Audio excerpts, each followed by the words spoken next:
किया जाए।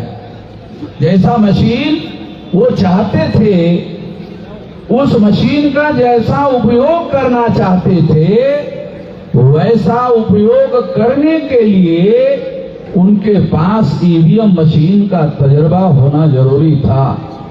इसलिए 84 से लेकर उन्होंने 2004 तक ये प्रयोग किया और 2004 को फिर सारे देश भर में ईवीएम लागू किया।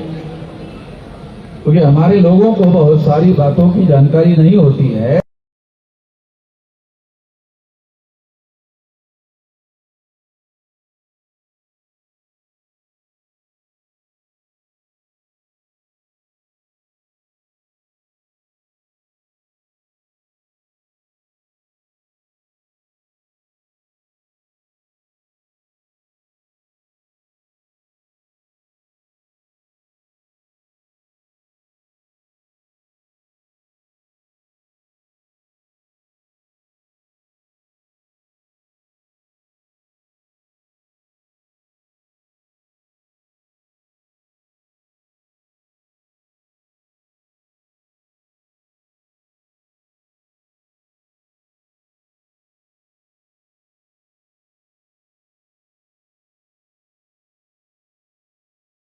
डॉक्टर सुब्रमण्यम स्वामी इन्होंने इकट्ठा किए, इसके सारे सबूत इकट्ठा किए गए डॉक्टर सुब्रमण्यम स्वामी के द्वारा, और ये सारे सबूत इकट्ठा करने के बाद ये सुप्रीम कोर्ट को दिए गए।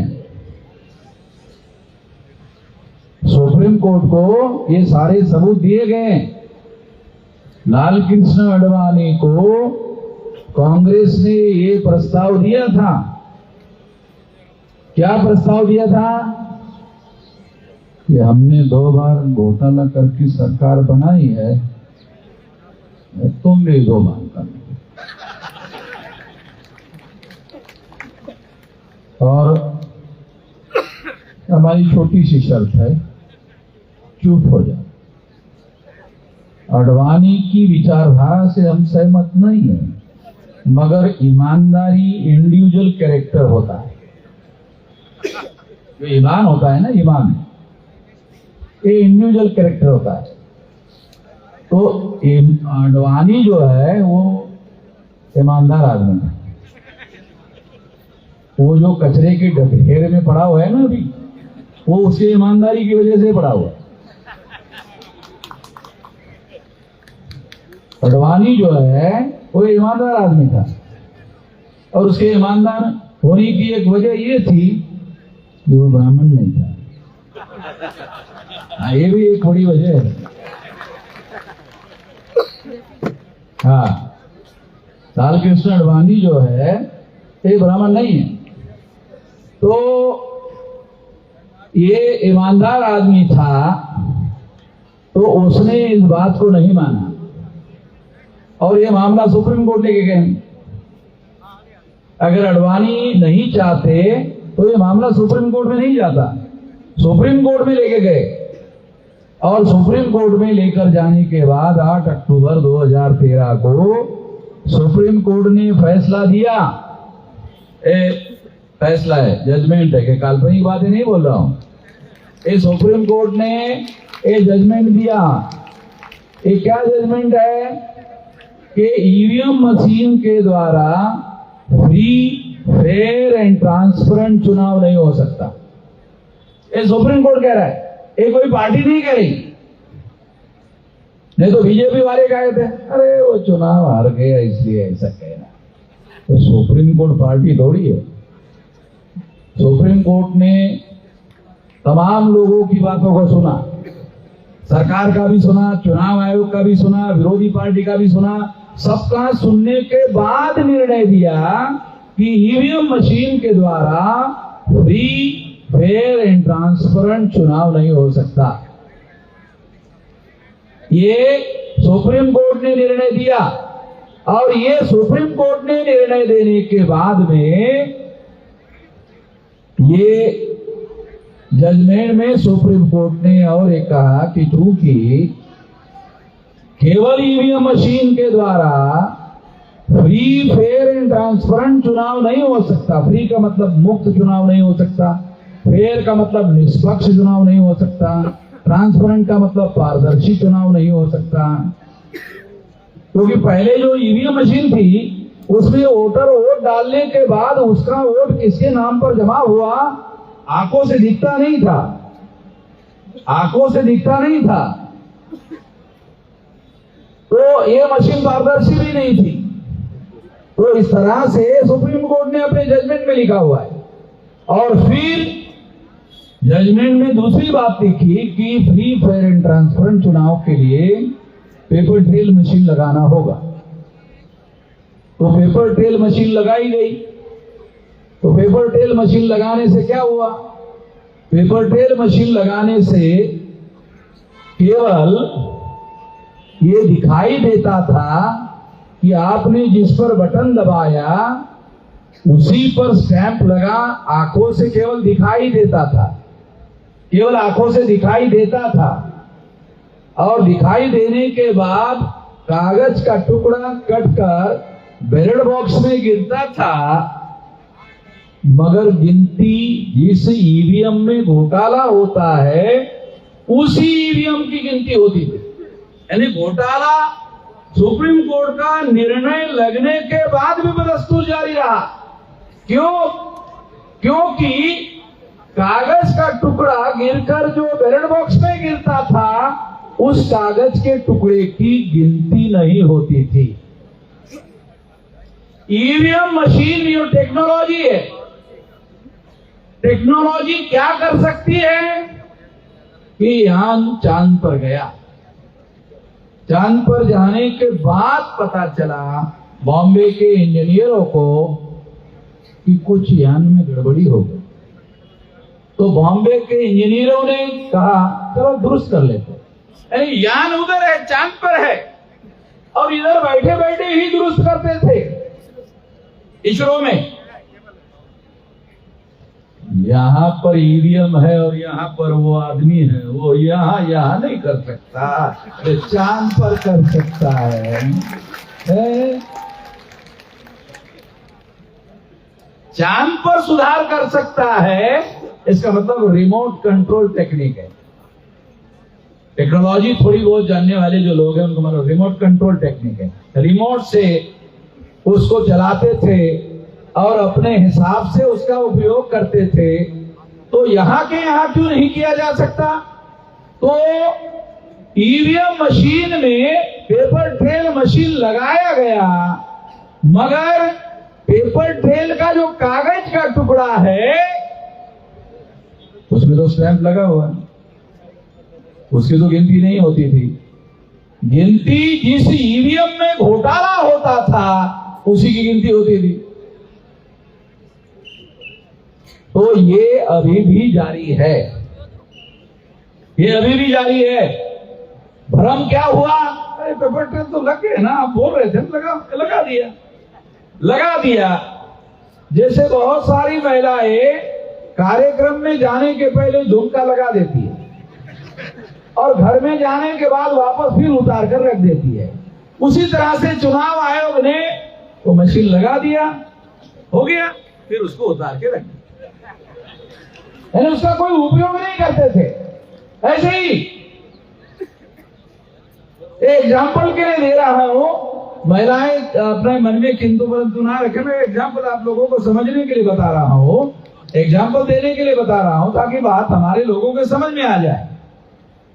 साथियों, ये जो ईवीएम मशीन है, ये ईवीएम मशीन हम लोगों को समझना बहुत ज्यादा जरूरी है, क्योंकि ईवीएम मशीन ने आपका शासक चुनने का जो अधिकार है, शासक बनने का जो अधिकार है, वो वोट में शामिल है। आप जिसको चुनना चाहते हैं, तो आप अगर अपने आप को चुनना चाहते हैं, वो अधिकार इसकी बदौलत खत्म हो जाता है, इसकी वजह से खत्म हो जाता है। अगर आपका वोट का अधिकार खत्म हो गया तो क्या होगा? तो ये भ्रम खत्म हो जाएगा। कौन सा? वोटर सरकार चुनते हैं। सबसे अहम बात समझना जरूरी है। क्या है? वोटर सरकार चुनते हैं, वोटर सरकार चुनते थे। ईवीएम आने के बाद ईवीएम सरकार चुनती है, वोटर सरकार नहीं चुनते हैं। ये वोट की सरकार बनना बंद हो गया ईवीएम की वजह से। और इस वजह से क्या होगा? बारी बारी से राज होगा। कांग्रेस जाएगी तो बीजेपी आएगी, बीजेपी जाएगी तो कांग्रेस आएगी, ऐसे होगा। इससे इस देश में लोकतंत्र की जो सरकार है, वोटों के समर्थन की सरकार, जो जनता भारत की चाहती है, जिसको सरकार बनाना चाहती है, वो सरकार नहीं बनेगी। इस वजह से साथियों, मैं आप लोगों को ये बात समझा रहा हूं, क्योंकि आखिर ये बात हम लोगों को समझना होगा। चुनाव आयोग के लिए हम लोगों ने एक लंबा पर्चा निकाला, सारे बहुत तमाम सवाल है। चुनाव आयोग ने किसी सवाल का कोई जवाब नहीं दिया। चुनाव आयोग कौन है भाई? भारत के संविधान निर्माताओं ने चुनाव आयोग को अधिकार दिया। किस काम के लिए अधिकार दिया? फ्री, फेयर और ट्रांसपेरेंट चुनाव संपन्न कराने के लिए अधिकार दिए।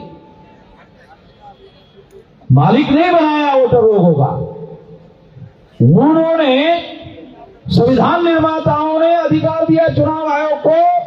आपको काम कितना है? फ्री, फेयर एंड ट्रांसपेरेंट चुनाव करवाना चाहिए। चुनाव कमीशन अपने ही लेवल पर निर्णय कर रहा है। सारे देश के लोग जब ईवीएम नहीं चाहते हैं, सारे देश के लोग जब ईवीएम नहीं चाहते हैं, लोग नहीं चाहते हैं, तो आप जबरदस्ती क्यों कर रहे हो भाई? आपके पास तो ऐसा पावर नहीं है। और अभी सुप्रीम कोर्ट के लॉयर ने कहा कि ऐसा कोई कानून में तब्दीली करने की जरूरत नहीं है। वो चुनाव आयोग चाहे तो वोटों से चुनाव करवा सकता है, चुनाव आयोग चाहे तो ईवीएम से वोटों कर सकता है। आज के तारीख में भी चुनाव आयोग कई जगह ईवीएम से चुनाव करवा रहा है, और आज के ही तारीख में वोटर से भी चुनाव करवा रहा है। कई जगह एक ही साथ कई जगह ऐसे करा रहा है। तो इसका मतलब है वोट डालने के आधार पर चुनाव करने का काम बंद नहीं हुआ है। ये कानून खत्म नहीं हुआ है, ये कानून अभी भी बरकरार है। चुनाव आयोग जबरदस्ती क्यों करना चाहता है कि ईवीएम मशीन से ही वोट हो? चुनाव आयोग शासक वर्ग का टूल हो गया है। देश में जो शासक वर्ग है, जैसे 14 अगस्त 47 तक ब्राह्मण भारत का शासक वर्ग था, नहीं 14 अगस्त 47 तक अंग्रेज भारत का शासक वर्ग था। रात के 12:01 हो गया तो भारत का शासक वर्ग ब्राह्मण हो गया। भारत का शासक वर्ग ब्राह्मण हो गया, और जो भारत का शासक वर्ग जो जिनकी संख्या 3.5% है, सारे देश भर के लोगों को हर 18 साल के व्यक्ति को वोट का अधिकार बहाल हुआ। उसके द्वारा चुनकर आने वाली सरकार के द्वारा ब्राह्मण भारत का शासक वर्ग बना नहीं रह सकता। अगर फ्री, फेयर एंड ट्रांसपेरेंट चुनाव हो जाए, अगर हमारे लोग अगर इतने ही समझदार होते कि केवल चुनने का काम करना है, मगर काशीराम जी ने ये सिद्ध कर दिया कि नहीं, बन भी सकते हैं, हम शासक वर्ग बन भी सकते हैं। ऐसा हमारे लोगों का जो सोच है, नहीं बन सकते हैं। उन्होंने मुख्यमंत्री बनवाकर दिखाया और शासन चलाकर दिखाया, और 4-4 बार मुख्यमंत्री बनवाकर दिखाया और चलाकर दिखाया। जो लोग ऐसा सोचते थे कि हम नहीं बन सकते, बन गए और सरकार चलाकर भी दिखाई। इसका मतलब ये है कि हम शासक बन सकते हैं और चला भी सकते हैं, ये आत्मविश्वास हमारे लोगों के अंदर पैदा हो गया। वामसेव के द्वारा सारे देश भर में हम लोगों ने ऐसा जागरण, महाजागरण सारे देश भर में चलाया हुआ है और लोग इस काम के लिए अब तैयार हो रहे हैं। तो सबसे पहले तो आप लोगों को सबसे अहम बात क्या करना है, यहां जो मैं मैसेज आपको देना चाहता हूं कि आखिर करना क्या है, ये बहुत इंपॉर्टेंट बात है। साथियों, आने वाले समय में अभी जो भी चल रहा है, हमने 2030 तक का 7 साल 8 साल का समय निर्धारित किया। ये 8 साल में आपको करना क्या है, तो 8 साल में आपको 6 लाख गांव का संगठन बनाना है। अगर आप 6 लाख गांवों में जाते हो, जैसे दिल्ली में आए 2000 किलोमीटर से आए, 1500 किलोमीटर से आए, अपने जिले में 200 किलोमीटर जाओ, अपने गांव में जाओ और अपने गांव में कमेटियां बनाओ। चुनाव आयोग चुनाव संपन्न कराने के लिए बूथ लेवल की कमेटियां बनाती है, बूथ लेवल का संगठन तैयार करती है टेम्पररी चुनाव के लिए। वहां 1000 वोटर होते हैं एक बूथ में, तो हमको बूथ लेवल का संगठन खड़ा करना है। तो ऐसा संगठन अगर आप खड़ा करते हो तो 15 लाख बूथ है, तो 15 लाख यूनिट बनाने होंगे। अगर आपने 15 लाख यूनिट बना लिया सारे देश भर में, ये जो लोग है ना, चुनाव आयोग चलाने वाले लोग हो या देश चलाने वाले लोग हैं, जो अगर हमारी बात नहीं मानते हैं, तो हमारे पास उपाय नहीं है, ऐसा नहीं है, उपाय है। 15 लाख जगह पर अगर आप अपनी कमेटियां बनाते हो, ये तो आपके नियंत्रण में है। चुनाव आयोग ईवीएम चालू रखना चाहता है या बंद करना चाहता है, ये तो चुनाव आयोग के नियंत्रण में है। मगर गांव-गांव में कमेटियां बनाने का नियंत्रण वो तो हमारे नियंत्रण में है। जो हमारे नियंत्रण में है वो तो काम हमको करना चाहिए।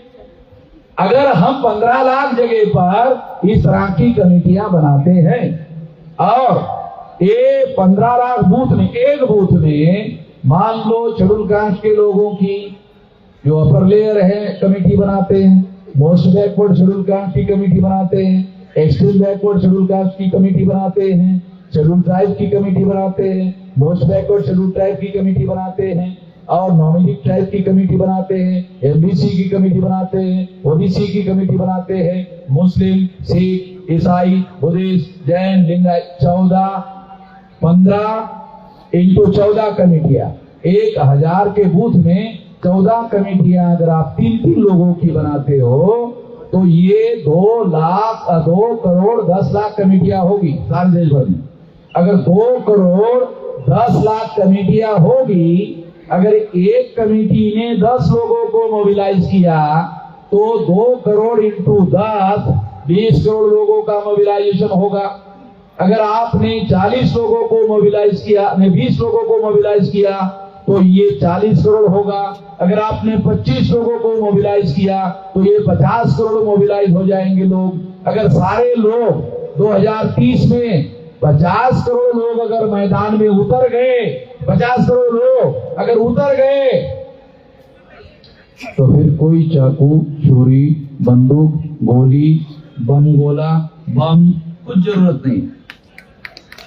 हमारे लोग बोलते नहीं तलवार उठाएंगे, वो करेंगे, कुछ करने की जरूरत नहीं। मैं इसके समर्थन में नहीं हूं। हमारे लोग ही इतने हैं, अरे अगर सड़क पर उतर गए, अगर उन्होंने पेशाब कर दिया तो महाफ्लड आएगा। और ये जो 3.5% लोग हैं वो फ्लड में बह जाएंगे। तो हमारे लोगों को हमारे जनशक्ति की ताकत का पता नहीं है। ये हमारे लोगों की इतनी जनशक्ति है, उसको जगाने का काम करो। बम गोले, हथियार, चाकू, छुरी, बंदूक, गोली, इसका कोई मतलब नहीं है, क्योंकि वो शासक उनके पास है, पुलिस फोर्स उनके पास है, मिलिट्री उनके पास है, पैरामिलिट्री उनके पास है। तो आपको 15 दिन में अरेस्ट कर लेंगे, अंदर डाल देंगे, मामला खत्म। ये कोई उपाय नहीं है। 9 अगस्त 1942 को गांधी ने क्विट इंडिया मूवमेंट शुरू किया। गांधी ने क्विट इंडिया मूवमेंट शुरू किया था। उसके बाद अंग्रेजों ने भारत छोड़कर जाने का फैसला किया। हिस्टोरिकल बातें, पुरानी कहानी 1000 साल पुरानी नहीं बोल रहा हूं। अरे 9 अगस्त 42 की, क्विट इंडिया मूवमेंट की, ये गांधी ने ऐसा किया था। अगर हम लोग इतना बड़ा आंदोलन खड़ा करते हैं, क्योंकि हमको हमारे नियंत्रण में काम है, जो काम हमारे नियंत्रण में है वो करो। जो चुनाव आयोग के नियंत्रण में है, चुनाव आयोग करता है, नहीं करता है, कहां जाएगा? भाग जाएगा क्या? देखो, अगर 10 साल के बाद अगर हम लोग काबिज हो गए तो 10 साल के बाद चुनाव कमिश्नर को फांसी की सजा देंगे। आपको कानून की ताकत पता नहीं है, आप लोगों को कानून की ताकत पता नहीं है। अगर वो मर गया तो वो ही बचेगा, क्योंकि उसको पकड़कर फांसी देने के लिए जिंदा ही नहीं है। मगर चुनाव कमिश्नर अगर जिंदा है और हमारा राज आ गया, देशद्रोह का सामना करना पड़ेगा। हेलो, चालू करो भाई। हेलो, अरे क्या हो गया? राज बंद हो गया? हेलो, हाँ। तो अगर वो मर गया तो ही बचेगा। अगर रिटायर्ड हो गया और पेंशन खा रहा है, पेंशन ही खाता रहेगा, तो वो 10 साल 20 साल के बाद भी देशद्रोह का मुकदमा फेस करना पड़ेगा उसको। ये देशद्रोह का काम है। ये जो कर रहे हैं, ये देशद्रोह का काम कर रहे हैं। वो बख्शेंगे नहीं, वो जाएंगे नहीं। कहां जाएंगे, कहां भागेंगे? भारत के बाहर हाँ, एक रास्ता ये है, भारत के बाहर। मगर हमारी, अगर मान लो अमेरिका में गए तो हम अमेरिका के साथ एग्रीमेंट करेंगे कि लोगों को भारत भेजो। अरे भाई, जो शासन करने का हुनर है ना, तो ये उसके बाद सारी चीजें कर सकते हैं, हर चीज कर सकते हैं। तो दुनिया में आप जाओगे कहां? अमेरिका बोलेगा ये इसको क्यों भेजना? हमारे देश में अपराध किया, आप अपराधी को संरक्षण क्यों दे? बात तो सही, मानना पड़ेगा उसको। फिर अपराधी को नहीं दे सकते हम संरक्षण, तो अपराधी बोले हाँ ठीक है, लेके। तो इस तरह से मैं आपको ये बताना चाहता हूं कि आने वाले समय में हम लोगों को ये बहुत बड़ा राष्ट्रीय स्तर का आने वाले समय में आंदोलन खड़ा करने के लिए एक बड़ा इशू है। देखो, आंदोलन खड़ा करने के लिए इशू भी तो चाहिए ना, है? आंदोलन खड़ा करने के लिए इशू चाहिए कि नहीं? अब उन्होंने दे दिया। मैं, आपका सोचने का तरीका अलग है, मेरा सोचने का तरीका क्या है मालूम? इस मामले को सॉल्व ना करे तो ही ठीक है। मैं थोड़ा अलग तरीके से सोचता, मेरे सोचने का तरीका अलग है। क्यों? मान लो सॉल्व कर दिए तो भला आंदोलन कैसे करेंगे? आंदोलन करेंगे तो करोड़ों लोगों को अपने समर्थन में खड़ा करेंगे, और करोड़ों लोगों का आंदोलन नहीं रहेगा, आंदोलन जन आंदोलन हो जाएगा। और अगर आंदोलन जन आंदोलन हो गया तो ये जो 3.5% लोग हैं, ये 3.5% लोगों की हम लोग मुक्त हो जाएंगे, आजाद हो जाएंगे, और हम लोग इस देश के आजाद नागरिक होंगे और हमारा इस देश में राज भी होगा। मैं ऐसा मानकर चलता हूं कि ये कहानी अब 7-8 साल की है, ज्यादा लंबी नहीं। ये जो हमारा राज और हमारी मुक्ति की जो बात मैं आपको बता रहा हूं, क्योंकि मैं आंख लगा कर देखता हूं, आप लोगों को आंख खुली रख के भी दिखता नहीं है। क्यों? क्योंकि मैं तो दूरदृष्टि से देखता हूं और डेली सारे देश को और सारे समाज को और लोगों को जगाने के काम में लगा हुआ हूं। तो मैं उस हिसाब से सोचता हूं, मैं उस हिसाब से सोचकर काम करता हूं। Hello hello hello, hello hello hello hello, दूसरा है क्या? हेलो हेलो हेलो, शांत रहो भाई, शांत। हेलो साथियों, शांत हो जाओ, शांत हो जाओ। लास्ट में कुछ बातें कहकर अपनी बातें मैं समाप्त करना चाहता हूँ। ज्यादा कुछ कहना नहीं है मुझे, केवल कुछ बातें आप लोगों को कहना चाहता हूँ और कुछ कहकर अपनी बात समाप्त करना चाहता हूँ। देखो, सुनो, हाँ हाँ, सुनो सुनो सुनो सुनो सुनो कुछ। हाँ, वो अभी 20 साल की लड़की है, बोलते कि 8 साल नहीं देखना चाहते, और मैं 67 साल का हूँ तो भी देखना चाहता हूँ।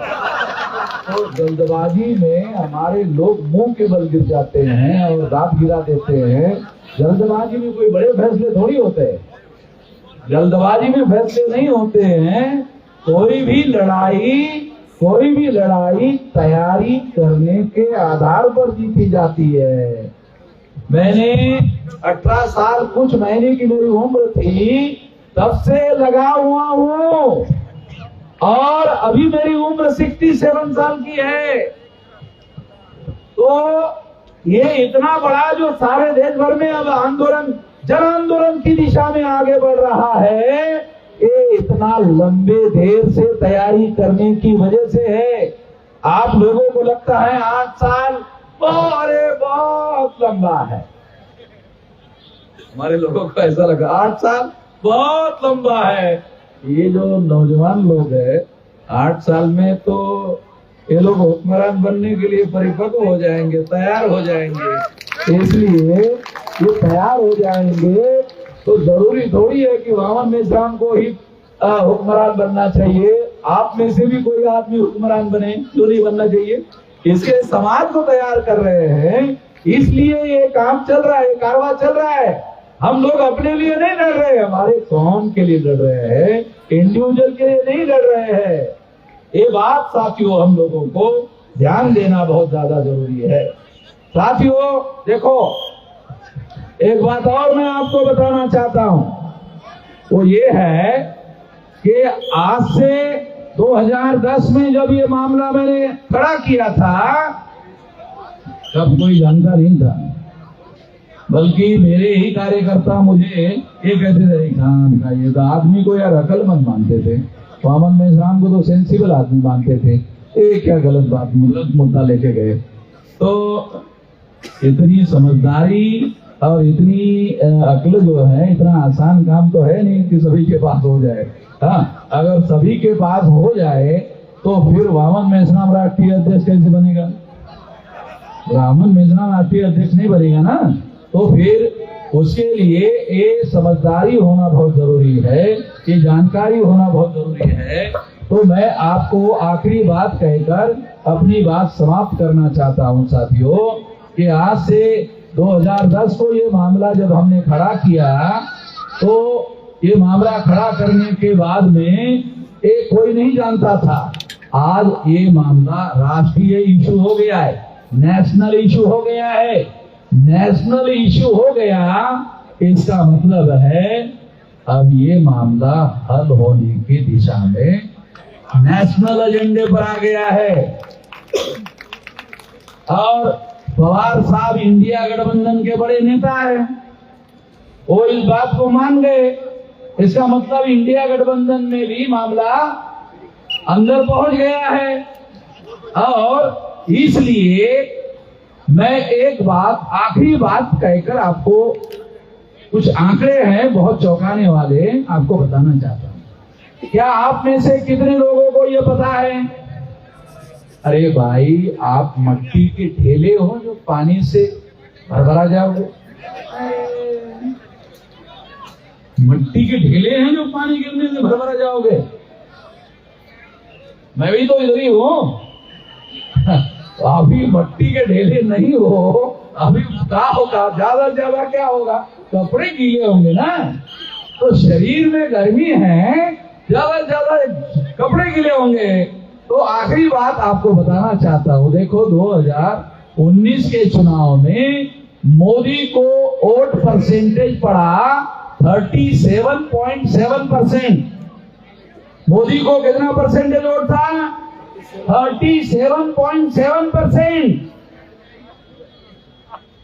और इंडिया गठबंधन अभी जो बना, उनके पास कितना परसेंटेज वोट है? 62.3%। अरे कुछ समझ में आ रहा? तो मोदी को ऐसा लगता है कि वह चुनाव नहीं जीत सकता। मोदी को ऐसा लगता है, क्योंकि लड़ाई कैसे 37.7% वर्सेस 62.3%। तो इतने वोट थे, तो पिछली बार मोदी चुनाव क्यों जीत गया और ये लोग क्यों हार गए? क्योंकि इंडिया गठबंधन वाले लोग यूनाइटेड चुनाव नहीं लड़ रहे थे। अभी वो इंडिया गठबंधन के लोग इकट्ठा होकर चुनाव लड़ रहे हैं, तो उनके पास 62.3% वोट है। तो मोदी के चुनाव जीतने की दूर दूर तक संभावना नहीं है। मोदी को ये बात समझ में आती है, मीडिया वाले ये आंकड़े बता नहीं रहे हैं, चुनाव आयोग के साइट पर जाने के आधार पर बता रहा हूं आप लोगों को। ये हमारे पास डाटा है, ये डाटा मैं आपको समझा रहा हूं कि मोदी के चुनाव जीतने की संभावना नहीं है। और इंडिया गठबंधन के पास 62.3% वोट है, मोदी के पास 37.7% वोट।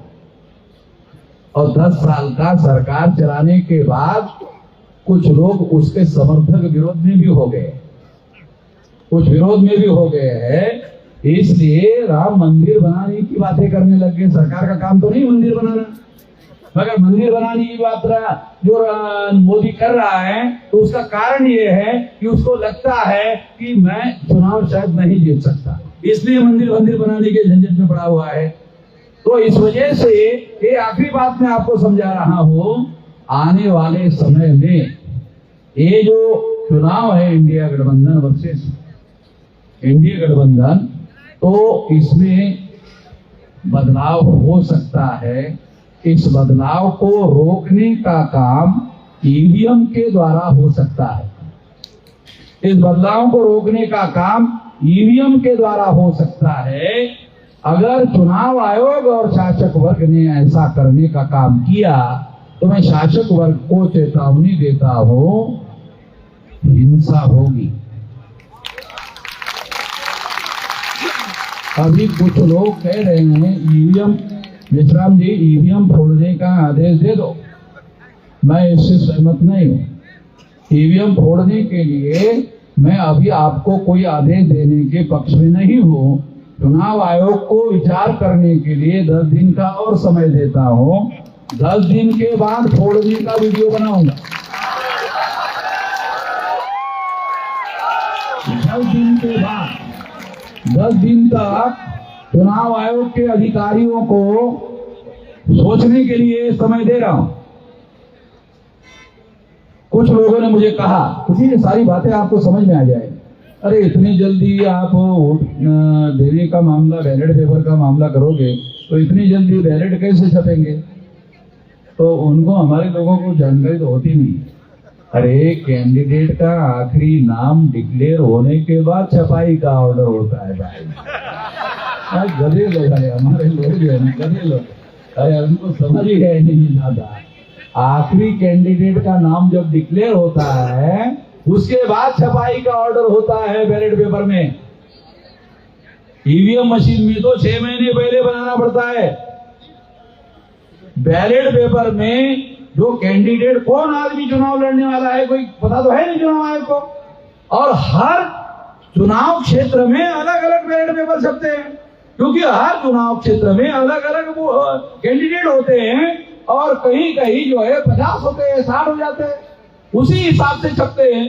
तो आप लोगों को ये समझना होगा कि बैलेट पेपर पर चुनाव करने के लिए आसान काम है, ज्यादा काम, मुश्किल काम नहीं है। ये काम होना चाहिए।